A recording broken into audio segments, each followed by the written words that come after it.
ইনকিলাব মঞ্চের মুখপাত্র শরীফ ওসমান হাদী হত্যার প্রতিবাদে বিক্ষোভে উত্তাল শাহবাগ এলাকা।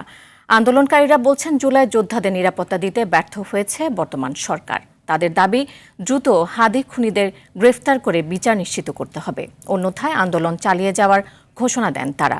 একই দাবিতে বিক্ষুব্ধ জনতা ভাঙচুর চালাচ্ছে ধানমন্ডি ৩২ নম্বরে শেখ মুজিবুর রহমানের পরিত্যক্ত বাড়িতেও। রাকিব হাসানকে সঙ্গে নিয়ে সাদিয়া কানিজের রিপোর্ট। ইনকিলাব মঞ্চের মুখপাত্র ওসমান হাদীর মৃত্যুতে স্লোগানে স্লোগানে এভাবেই ক্ষোভ জানাচ্ছে তার সমর্থক, সহপাঠী, বিভিন্ন রাজনৈতিক দলের নেতা থেকে শুরু করে বিভিন্ন শ্রেণী পেশার মানুষ। তাদের দাবি জুলাই যোদ্ধাদের নিরাপত্তা এবং খুনিদের গ্রেপ্তার করতে ব্যর্থ হয়েছে অন্তর্বর্তী সরকার। বলেন, ফ্যাসিবাদের দোসররা এখনো দেশে ঘাপটি মেরে আছে। এখন আমার যেটা মূল কথা সেটা হচ্ছে যে আমরা আসিফ নজরুল সাহেবকে বলবো এবং আইনমন্ত্রী সাহেবকে বলবো যে আপনারা অতিবিলম্বে আপনাদের জায়গাটা আপনারা ছেড়ে দেন। আমাদের ছাত্র সমাজের কথা চিন্তা করে আমরা আসলে সেই অর্থে ভালো নেই, আমরা সবাই মর্মাহত এবং আমরা আসলে এটা কিছুতেই মেনে নিতে পারতেছি না যে আমরা আসলে আমাদের হাদী ভাইকে হারিয়ে ফেলেছি।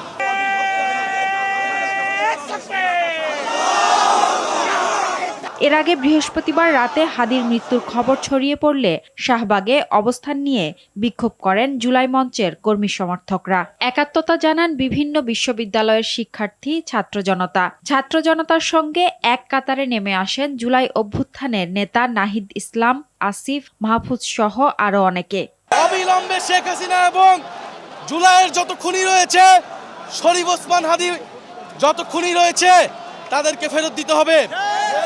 প্রথম দাবি হচ্ছে শরীফ ওসমান হাদীর খুনিদেরকে যে কোনো মূল্যে অতি দ্রুত সময়ে ভারত থেকে ফেরত পাঠাতে হবে।